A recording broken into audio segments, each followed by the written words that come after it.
All right. Hello, I am Porter Withers with the EndurHaus Audio Experience podcast.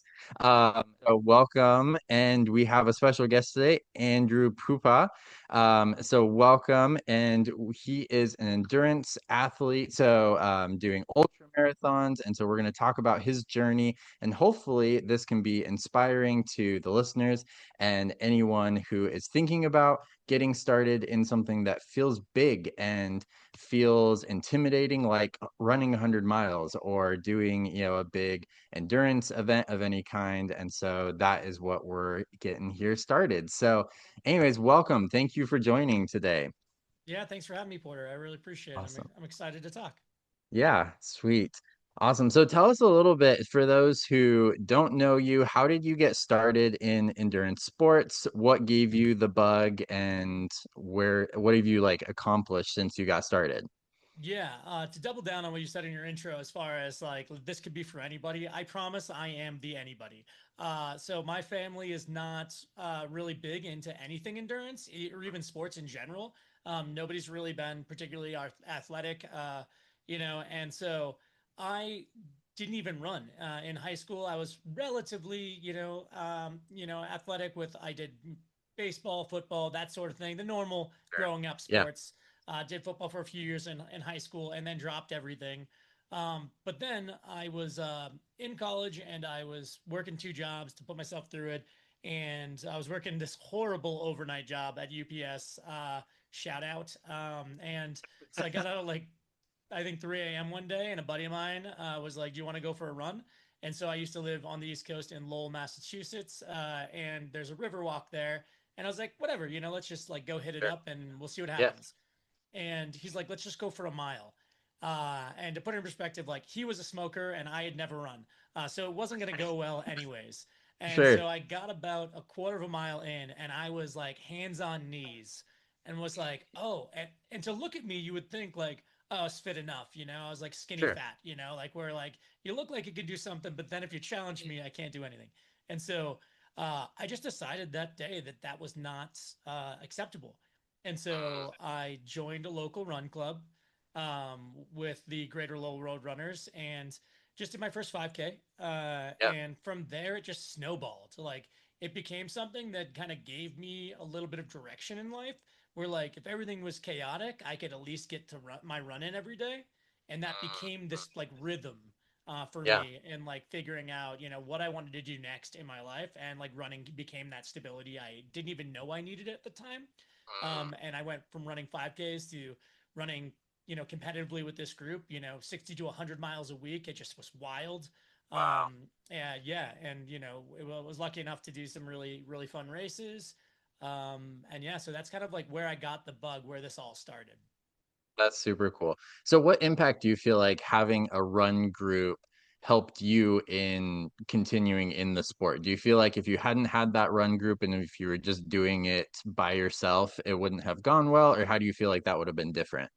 Yeah, I guess I couldn't speak to uh, because I jumped into a run group right off the bat. I couldn't say whether I would like pass fail, as far as like Sure. sticking with running overall. But I would definitely say having a community. It was in that space where I had my really close knit friends. I did. I was in bands and stuff when I was a kid, and like we were in Mhm. like.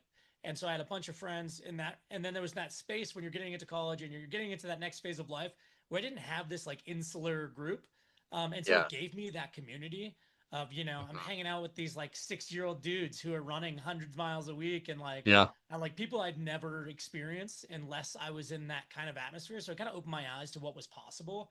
And it was Mhm. nice to have like lower end of the spectrum, folks who like were just kicking it, and just like Yeah. run walking.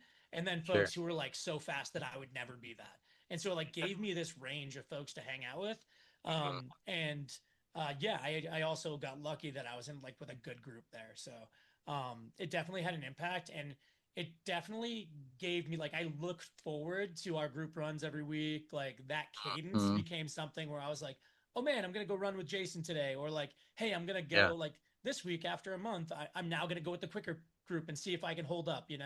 But if Sure. not, I can just drop back to my other friends. Like, and Yeah. so it gave you those goals to go for, and Mhm. nobody was really judging it. Like we'd all know there's some road runners and people like that who are super competitive and they're like, man, you have to be so fast. But Yeah. that wasn't the folks I was surrounding myself with. So I was, Mm, I definitely would say if you are nervous and you want to be a runner, you want to go do endurance stuff, like find a group. And you can yeah. usually find those dirtbag folks who like don't take it too seriously if that's the vibe Yeah. you're going for, or Hmm. if you're like 0 to 60 like I am, like you can find those people who are going to push you so hard that like there's no Totally. other way. Yeah. But it definitely helped me out. That's super cool. I love hearing that. So tell everyone a little bit more about the things that you've accomplished since you got started in running. You started with only being able to do a mile without huffing and puffing, and then where are you at, currently, and what have you accomplished? Yeah. So first off the bat was just chasing the dragon of trying to get into the Boston Marathon. I did so I started with half marathons, kind of built my way up like most people do. You kind of like slowly, so 5K, 10K, 10 mile, half marathon, and so I was able to be moderately competitive for what that means, anyways. For me, I was doing like 117, 119 halves. So you're hoping that translates to a sub 3 hour Yeah, marathon. totally. And when I was doing my first marathon, I tore my meniscus, probably like 20 miles in. I felt something and then it kind of just blew. And from then on, I was just like, I don't know. I don't know. Like every time I tried to get faster, again, I would have a setback. And so Mm, then I was like, okay. So I was lucky enough to get into Boston on a waiver one year um, in 2012 and ran that year. And then I really didn't know what I was going to do with running after that. I had done a couple other marathons that were meh results. sure. And with the injuries, I was kind of falling out of love with running. Like it was helpful, but I was just like, man, I don't know if I'll ever get back to that. And then just like everybody else, I read Dean Karnazes' books, and then Born to Run, Christopher McDougall, Mhm. and like got like the ultra bug, and I was like, oh man, that Yeah. seems wild. Like I Uh-huh. love storytelling, and I'm like, these people are it. Like they're pushing themselves beyond. And so I actually just pulled up my ultra sign up so that my brain would be proper. So I moved out to the West Coast in California, which, God, man, do I miss it. Like just being able to run out there every single day, regardless, Yeah. was so nice. But I did the San Diego 50 miler in 2016. And the impetus for that was after reading those books and everything, I got into trail running in a big way. And just it was just solo though. I did not join any groups after that. I kind of knew that I had it in me then to just like Mm-hmm. go and do whatever. And truthfully, like I just didn't even know where to jump in because there were folks Sure. who were doing those, 50Ks on weekends all the time. And I was like, I don't know if I can be that. And so I just kind of got my feet wet and said, I think I was 28 at the time. And I said, I want to do a 100 miler before I turn 30. And so I ended up doing the Grand Mesas Ultra out in Mesa County, Colorado. It's big. It's there's like a giant plateau out there. It's pretty gnarly. It's fun. And so that was my first 100 miler, and it was fantastic. Honestly, the whole time I just kept telling myself like, you have nobody to blame yourself but yourself. Like this is the dumbest thing Wow. you could Yeah. do, Sure. and like this is so much fun. Mm-hmm. And fun fact, so the race went well. I did decently. Nothing to write home about as far as timing. It was like 29 hours or whatever. Sure. But at mile 81 at like 4 in the morning, I ran into a bear and her Oh, cub. wow. And so I didn't see the cub. I only panned and saw this giant bear there. Uh-huh. And I was awake at this point for like 24 hours. Yeah. And I couldn't find the baby. And you always know you're bad if you're like in between the baby and the mom. And Mhm. so I panned my light at the mom, and she stood up and like, threw her hands down and was just kind of posturing at me. And so I was so tired. And so Wow. I took off sprinting across this valley, and I was like, oh man, if she wants me, I'm done. I don't know what to do here. Sure. I'm not a bear expert. I don't have bear spray. Yeah. I'm not prepared for that. And so I probably sprinted, and by sprinting, I mean this is 24 hours in, so I'm probably sprinting a hard 9 minute mile here. Sure. Uh, and I probably got a few hundred yards away and then panned my light back, and like she hadn't moved. Like she was happy with the fact that Mhm. I ran away. Yeah. But now I still had like my final 18 miles to go, and I had just used all of my energy that I had stored up. Yeah. So Wow. It was just like an eventful first race, and so it was a good time. My wife paced, my now wife, then girlfriend, paced me for a few sections, but I did the majority of the race solo. So Very cool.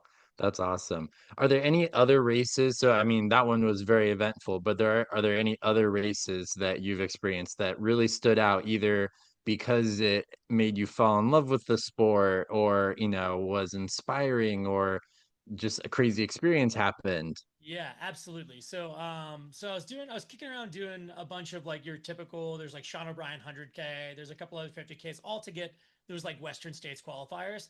But I'd Mhm. always had my eye on like a Barkley experience. Mm, And like I just love everything Barkley. Like, as soon as the first documentary came out, I was hooked, and I was like on there every year, like watch it, following on Twitter now X, like of like the little updates that Keith Dunn gives.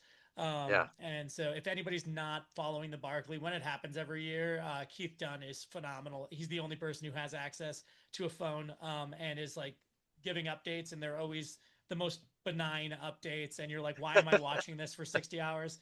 But it's like impossible to turn off. sure. But I wanted to get into that space. And so there was actually a race. It's paused right now, but it was called the Baldy Marathons. It was on Mount Baldy in Okay. California. And it is 5 loops, mostly off course. There are briars. You have to use GPS coordinates to get around. And then there's like a hole punch system. You basically get a card for each one of the laps, and it's BALDY. And so you basically have to Oh, go okay. do some climbs, drop off the backside of the mountain to get one punch, and then you come up back over the other side of the mountain to get another punch, and then you go Wow. over the top to get the third, and then you drop down another valley to get the fourth, and then you come Mhm. back around, and right before you get back to the top, there's a fifth. And so you do forward, forward, forward, and then clockwise, clockwise, clockwise, counterclockwise, and then choose your own adventure. And so essentially, you Interesting. could go any way you want, but you have to get all your punches. And the punches have Wow. different like shapes and stuff. Hmm. And so yeah, so the first time I tried to do it, and this is in California, by the way, so you wouldn't think so, but I got frostbite. There, all of a sudden, Wow. it went from like 60, 70 degrees during the day to it plummeted, and there was like hailing and sleeting sideways. And I was running with this guy, Rich, and we were both like, this is not okay. And we were just not ready for it. So we threw everything we could on ourselves, got down to the hut where it was staged, where people were staged. There's this like little, there's basically a ski hut that has this like bathroom essentially. And so I got back down there, and there's a few guys, Guillaume Cometti, actually, who's like a famous ultra runner, was trying it that year, and they had dropped out. And so we got down there in Wow. time to Hmm. like huddle up in the bathroom, like we were like keeping each other warm, threw some trash bags over ourselves, and then beelined it down to our cars because there are no aid stations. The only aid station is every loop. Part of the loop hits the parking lot where your car is, and so you can grab Oh, stuff from wow. your car. There's Yeah. no crewing allowed, and so you can just grab whatever you need, and then you're not getting back to your car for another 20 miles. And Wow. so it's and so that first year, I only got one loop in, and it was on the second loop I had to drop. The second year, I did 100K and just timed out. I was just not going fast enough, wasn't fit enough, but it was good. It was fun. And Hmm. then the third year, I was the sixth ever finisher of the race, and I finished in like 59 hours and 20 minutes. I took a 15-minute nap during that time period. Um, Wow. and yeah, it was phenomenal. I uh, the fifth loop, I didn't think I was gonna make it. I was starting to have some hallucinations. Like I was sweating profusely at like 9 p.m. And so like in order to finish the race, I got in my head that like the only thing I can do right now to like get myself ready is to like take off my shirt at like 10 o'clock at night. So if anybody had seen me, I looked like this insane, sweating, salty person. I had Wow. snapped one of my poles in half on the final loop. And so I'm like digging in with a half a pole and a full Oh, pole, and I'm like the whole time I'm looking at my watch that like the time is just ticking down and I'm yeah. losing time. And so I just dug in with both hands and both feet and just climbed up. There's like a 30% grade for the final climb because I had chosen in a tired state. I had chosen what I thought was going to be the easiest way to finish. And instead of finishing on a downhill, I finished on this crazy uphill. I'm like, I don't That's know what brutal. my brain was thinking at the time. Sure. But then, I got to the top. And then there's this little jog, like probably a quarter mile down to where the finish line was. And so I like cleaned myself up, put my shirt back on, didn't look as crazy, and then kind of like jogged down. Wow. And yeah, so I was able to finish it up, but it took me 3 years. It was like a real project. So that's another thing is Wow. like you're gonna go into some of these things if you get into ultras or you get into these like adventure races and like hopefully you find some that you can't do. Like I hope that Mm-hmm. for you if you're listening Sure. because like it helps spurn you forward. Like the first time you DNF or the first time you fail, you'll learn more from that than crushing a 2:30 marathon. Totally. Hmm. It's those blow ups and those like moments where you crush yourself that for me anyways like growth comes from. Yeah, totally.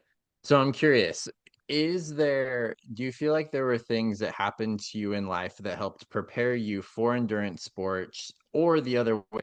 Were there things that endurance sports taught you that you feel like has helped you in quote unquote everyday life? Like it's all life, but normal work, family, etc. Yeah. I definitely think my upbringing was like lower class, kind of like struggling a bit. And so I think that just like grinding it out mentality, there wasn't any other path than to like pull myself out of that space. And so I Sure. think that prepared me to struggle in like endurance sports that like, Hmm. you can push yourself much further. And then I think now um I work in a space where it's like extremely corporate now, and I worked in like frontline healthcare before, and like seeing people actually physically struggle and like be in pain, and even like have witnessed folks passing away and all of that. Like, I think it gives me a unique perspective in these races that like I'm putting myself through this. This is a chosen thing to be doing, Yeah. and I've been able to be successful in the space enough that now I kind of have that confidence that even on the worst days, I usually can pull it out. And so those like pain cave dark moments, it's easier to lock in. I definitely have those moments where I'm like, oh, am I going to DNF? Like you just kind of get in that headspace sometimes. But I would say that life and the things I've put myself through have allowed me now to like push past some of those spaces that maybe folks who haven't been through those things yet or didn't grow up in that way might not have that proclivity to like just keep pushing. For sure. No, that totally makes sense. Yeah. There's so many life lessons that go back and forth. And I think it's always interesting to get that perspective from people who are doing that for themselves. And yeah, there's definitely times when, I feel the same thing when doing a hard workout, doing a hard race. And I'm like, I put myself here. This isn't anybody else's fault. I put myself there. So that's super cool. Okay. Awesome. So tell me a little bit, what goals do you have moving forward in the Yeah, sport? Do you still have things that you're chasing? Are there absolutely. things that, Yeah. tell me more about that. For sure. So the other thing that I do as well to like motivate myself because I'm not always self-motivated, right? Like we all lose Mm-hmm. like the carrot, and we're like, what the hell? What am I doing? Like, what's gonna be next? And so Sure. I try to pack my race calendar, like in a Mm, strategic way. I'm not just like running a million races. I'm not Andy Glaze out here doing 100 miles a week, like every week for my totally. life. Yeah. But I am strategic about it. So last year my A race was Uray 100. And so Uray 100, if folks don't know, it's an on-course version of like these like it's really hard.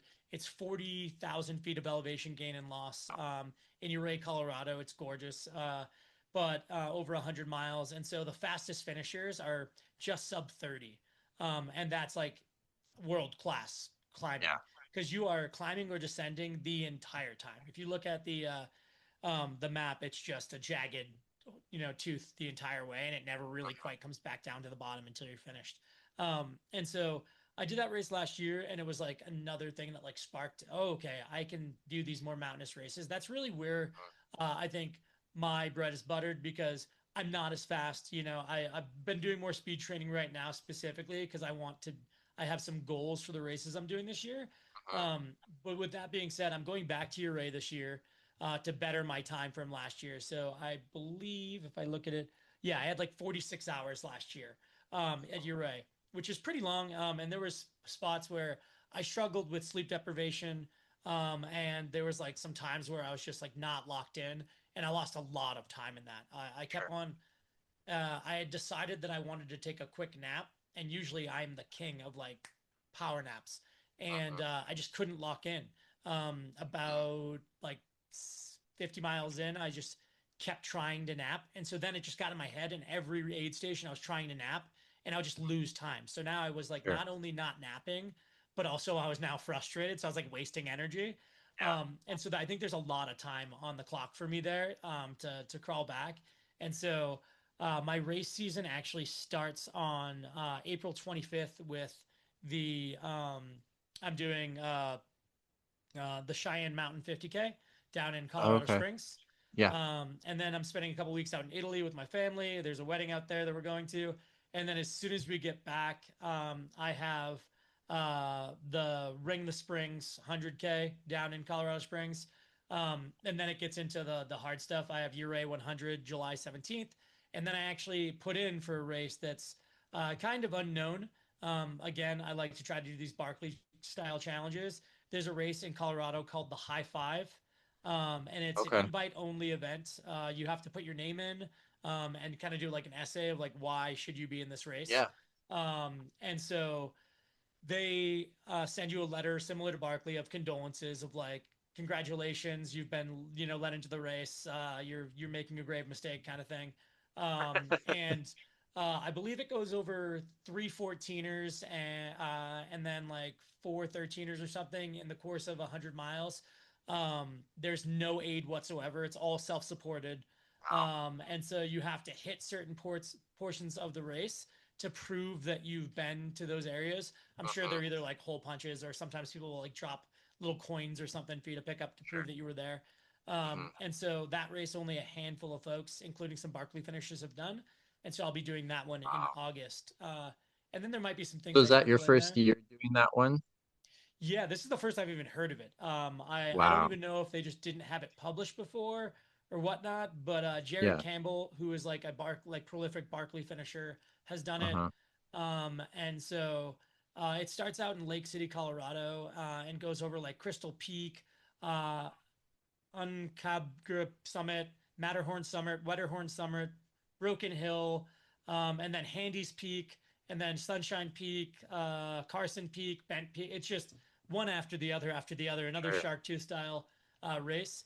And so Wow. we'll see. I threw Yeah. my hat in the ring there because again, I'm trying to my my a goal for this entire thing would probably be I know folks who know how to get into Barkley, but I told myself that I will not ever put my name in until I'm like ready. And so I think Sure. if I can get top 20 in Uray this year and nail this race, even if it's a fun run and like I'm just able to like really get it done, I will then reach out to those folks to try to get into Barkley. And usually Barkley, for anybody who doesn't know, like even the folks who know how to get in, it usually takes a few years to get in. Mhm. And so that'll start that timer of like, then it's just all climbing, like nothing else matters, Yeah. just vert, vert, vert. Wow. So I'll be working on that. That's very cool. That's very cool. So I like what you've said that you've talked about how you have found that your strength is kind of the more climbing races, the races that are going up and down versus, where it's speed and things like that. How would you encourage someone who's getting into the sport, or maybe they've done a couple races, how would you suggest that someone find the thing that they're good at and to lean into that? Yeah, yeah. I think you just got to try it, honestly. And you can try. There are races that are, like I did earlier this year. There's a race called Thumbs Up Vertical Challenge, where it's Mm, an 8 hour race. It was in Estes Park, Colorado, and it's up and down this like I think it's a mile and a quarter, just straight up and back down. wow. And so you just do repeats as many times as you can for 8 hours.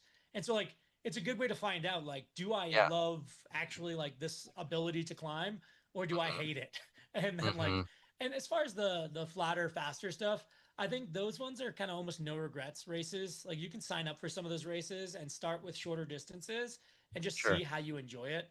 Hmm. For me, I try to mix in some of those just to make myself uncomfortable, and Mm, like that turnover is important when it comes to climbing. So I try to like sprinkle in some of them, but they're never my A races. I'm not going to be going to Leadville to competitive like compete there. sure. But I still like to dabble in both. So I think if you were trying to get into the sport, what I would say is like sign up for a race that you know is not impossible you know? Mm-hmm. 50 miles might just seem impossible to anybody, but like start with something that's a little bit more mild, Yeah. and get that under your belt. And then like you kind of know, like when I did my first 50 miler, I finished with energy in my legs. And I was like, oh, Mm, I was afraid to push hard here because like I didn't know where my line was. And yeah. now like I kind of do. And Yeah. so my wife and I joked immediately thereafter we went out to dinner, and she was like, "You're gonna do another one of these," and I was like, "Oh yeah." Like immediate, like and Yeah. that's how it happens. Like anybody who gets into Hmm. any of this endurance stuff, like you have one little bit of success, and you're like, okay, what else is possible?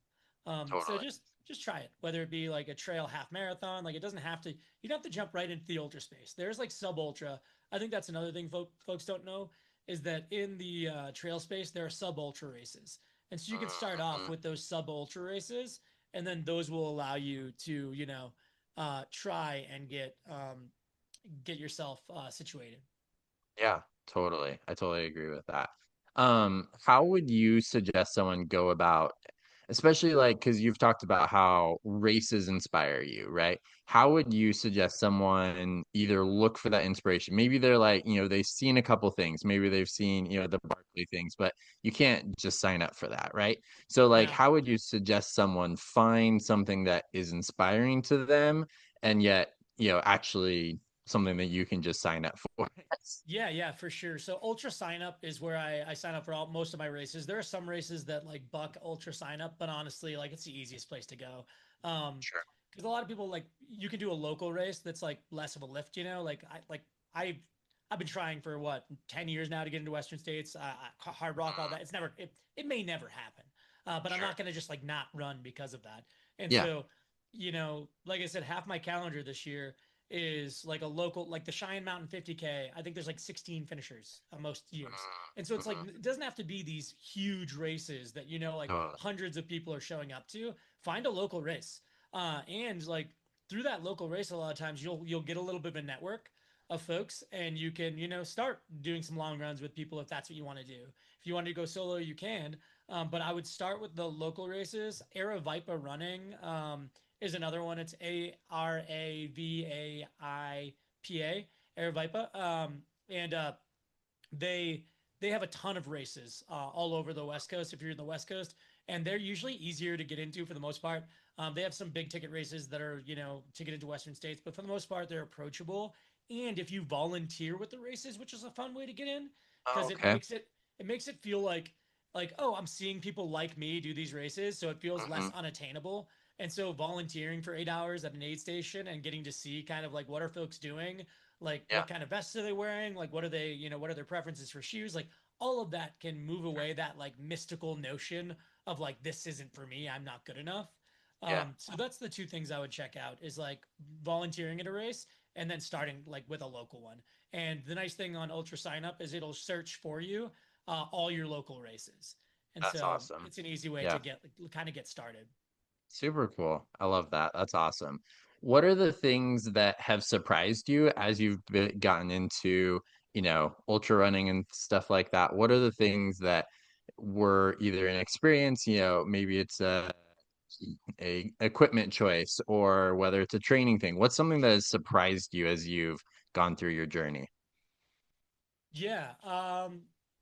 Yeah, as far as like equipment and stuff, I feel like I've gotten away from like falling in love with a brand. Like I Mm, truly don't care. Like people are like, "Oh, this brand or that brand." I'm like, "Whatever mhm. works for you." Don't let Yeah, somebody tell you you like need the newest and best of whatever. Like you totally. may, like your feet might work for your feet, but honestly, it's just like whatever's good for you. Yeah, I've seen people wearing like, road trainers during like 50K, ultras and stuff. Like just whatever works for you. So just like don't get so caught up in that space because I am a huge gear geek. I get all the sure. things now, Uh-huh. but you don't need it. And so Yeah, I think that was the thing is like you kind of like get into the space, and same thing with like road shoes. You're like I gotta get super shoes, all of that. Like you don't need all the stuff. Eventually, once you get your feet under you, it's nice to have some of the stuff. Like for sure, a vest for longer runs is great. I think the biggest aha recently, I've gotten into high carb, and so I went from like somebody who did like a gel every hour or whatever, and now I'm doing 80 to 120 grams of carbs an hour. yeah, And like that has changed the game on my long runs. Like I mhm, just feel better. But yeah, that stuff you'll figure out, like what's good for your body as you're going. I would tell everybody to like if you can afford it, it's pretty cheap, but like do a sweat test.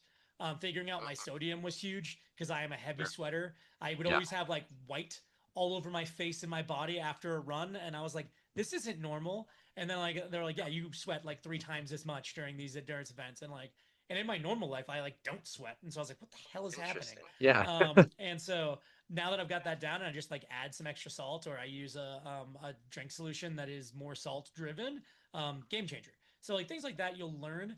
And then as far as other things that I think surprised me, it's just the ultra community is so supportive.